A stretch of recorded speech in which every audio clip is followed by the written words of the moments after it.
എല്ലാവർക്കും flower and പ്ലാന്റ്സിലേക്ക് സ്വാഗതം. 10 inch മാത്രം വലിപ്പമുള്ള ഒരു ചട്ടിയിൽ വെച്ചിരിക്കുന്ന ഒരു ചെടിയാണത്. ടെക്സസ് ഏജ് അല്ലെങ്കിൽ നിക്കോഡിയ എന്നൊക്കെ പറയുന്ന ചെടിയുടെ ഫാമിലിയിൽ പെട്ടിട്ടുള്ള ഒരു ചെടിയാണ് നമ്മളിപ്പോൾ കാണുന്നത്. ഇതിൽ നിറച്ച് പൂക്കളാണ്, ഫുള്ളായിട്ട് പൂക്കൾ വിരിയുമ്പോൾ ഇതാണ് അതിൻ്റെ ഒരു പ്രത്യേകത. ഫുള്ളായിട്ട് പൂക്കൾ വിരിയും. നാളത്തേക്ക് വിരിയാനായിട്ട് അങ്ങനെ വലിയ കാര്യമായിട്ട് ഇതൊന്നും പൂക്കൾ ഉണ്ടാവില്ല. മുട്ടുകളൊക്കെ ഒരുവിധം എല്ലാം ഒരു 99% മുട്ടുകളും ഒറ്റ ദിവസം കൊണ്ട് തന്നെ വിരിയുന്ന ഒരു പ്രകൃതമാണ്. അത് കഴിഞ്ഞ് കഴിഞ്ഞാൽ നമ്മൾ ഇതിനെ വെട്ടി ഒതുക്കി കൊടുക്കണം. അതിൻ്റെ കമ്പുകളൊക്കെ വെട്ടി നല്ല രീതിയിൽ പ്രൂൺ ചെയ്ത് കൊടുത്ത് ഒരു 19 19 19 എന്ന് പറഞ്ഞു കഴിഞ്ഞാൽ NPK വളം ഇട്ട് കൊടുക്കുക. അപ്പോൾ വീണ്ടും ഇതിന് കുറച്ച് ദിവസങ്ങൾ കഴിയുമ്പോൾ പൂക്കൾ വീണ്ടും ഉണ്ടാകും. ഇതിൻ്റെ പ്രൊപ്പഗേഷൻ എന്ന് പറയുന്നത് കമ്പുകൾ കുത്തിയിട്ടാണ്. നമ്മൾ ആ പൂക്കളൊക്കെ കഴിയുമ്പോൾ ആ കട്ട് ചെയ്ത് കളയുന്ന കമ്പുകൾ നമ്മൾ നട്ടുവെക്കുക.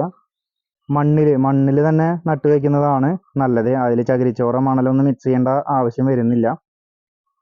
അതുപോലെ ഒരു മഴ സമയത്തൊക്കെയാണ് കുത്തുന്നതെന്നുണ്ടെങ്കിൽ നല്ലതായിരിക്കും. കുറച്ചുകൂടെ പ്രൊപ്പഗേഷൻ നന്നായി വേര് പിടിച്ച് കിട്ടാനായിട്ട് നല്ലതാണ്. അല്ലാത്ത സമയത്തൊക്കെ, ചൂടുള്ള സമയത്തൊക്കെ കുത്തുകയാണെന്നുണ്ടെങ്കിൽ കുറച്ച് ബുദ്ധിമുട്ടാണ് വേരുകൾ പിടിക്കാനായിട്ട്.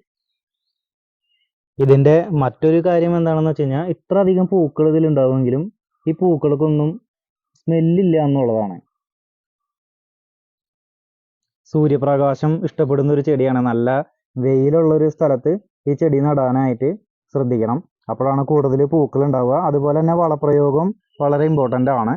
നമ്മൾ പോട്ടി മിക്സ് തയ്യാറാക്കുമ്പോൾ ചാണകപ്പൊടിയും എല്ലുപൊടിയൊക്കെ മിക്സ് ചെയ്ത് നല്ല രീതിയിലൊരു പോട്ടി മിക്സ് തയ്യാറാക്കാനായിട്ട് പ്രത്യേകം ശ്രദ്ധിക്കണം. ദിവസത്തിൽ ഒരു നേരം നന മാത്രമേ ഇതിന് ആവശ്യമുള്ളൂ. അതുപോലെ മഴ പെയ്യുന്ന സമയത്ത് മഴ കൊള്ളാണ്ട് മാറ്റി വെക്കണമെന്ന് നിർബന്ധമൊന്നുമില്ല. മഴ കൊണ്ടുപോയി വിചാരിച്ച് ചെടി ചീഞ്ഞു പോവുക അങ്ങനത്തെ പ്രശ്നങ്ങളൊന്നും പൊതുവെ ഈ ചെടിക്ക് കണ്ടുവരാറില്ല.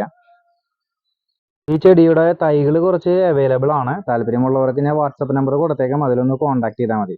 നമുക്കിതിൻ്റെ കൊറിയർ സർവീസ് വഴിയോ അല്ലെങ്കിൽ ഇന്ത്യൻ പോസ്റ്റ് വഴിയോ ഒക്കെ ചെടികൾ അയച്ചു തരാൻ പറ്റും.